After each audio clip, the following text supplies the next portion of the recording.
എന്തൊക്കെയുണ്ട് വിശേഷങ്ങൾ? രാവിലെ തന്നെയാണ് അമ്പലത്തിൽ വന്നേക്കാണ്. പിന്നെ ഇവിടെ കൽപ്പാത്തിയാണ്. ഇവിടെ വന്നു കഴിഞ്ഞാൽ ഇവിടെ നിന്ന് പോകാൻ തോന്നില്ല, അത്രയ്ക്ക് അടിപൊളിയാണ് കേട്ടോ. ഇപ്പോൾ പഴയതുപോലെ ഒന്നും സ്ഥലത്തിനൊക്കെ നല്ല വില കൂട്ടിയിട്ടുണ്ട്. നല്ല വിലയൊന്നുമല്ല, ഇവിടെ ഇപ്പോൾ അങ്ങനെ കൊടുക്കാനില്ല സ്ഥലമൊക്കെ. ആദ്യം വാങ്ങുന്ന പോലെ 10,000 രൂപ 20,000 രൂപയ്ക്കൊന്നും കിട്ടില്ല. അത് ചീപ്പ് റേറ്റ് ആയിരുന്നു. ഇപ്പോൾ സ്ഥലത്തിനൊക്കെ കുറച്ച് വില കൂട്ടിയിട്ടുണ്ട്. ആൾക്കാർ ഫ്ലാറ്റുകൾ മേടിക്കുന്നുണ്ട്. നല്ല സ്ഥലമാണ്, അടിപൊളിയാണ്. ഇപ്പോൾ മുനിസിപ്പാലിറ്റി ഏരിയ ആണെങ്കിൽ കൂടി നല്ല വെള്ളം കിട്ടുന്ന ഏരിയ കേട്ടോ, അടിപൊളിയാണ്, സെറ്റപ്പാണ്. കാര്യം മുട്ടിന് ഞാൻ പറയല്ലേ, ക്ഷേത്രങ്ങളുണ്ട്. ഇവിടുന്ന് ഗണപതി ക്ഷേത്രം തന്നെ 2-3-4 ഉണ്ട്.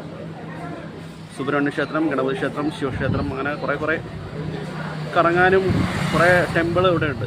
ഒപ്പം ഇന്ന് രാവിലെ ടെമ്പിളിൽ ഒന്നാണ് ലക്ഷ്മി നാരായണ ക്ഷേത്രം. ഇന്നലെയും വന്നിട്ടുണ്ടായിരുന്നു. അപ്പോൾ അടിപൊളിയാണ്. സമയം നമുക്ക് രാവിലെ തന്നെ മാർച്ച് 15-ാം തീയതി വരെ ഇവിടെ പരിപാടിയുണ്ട്.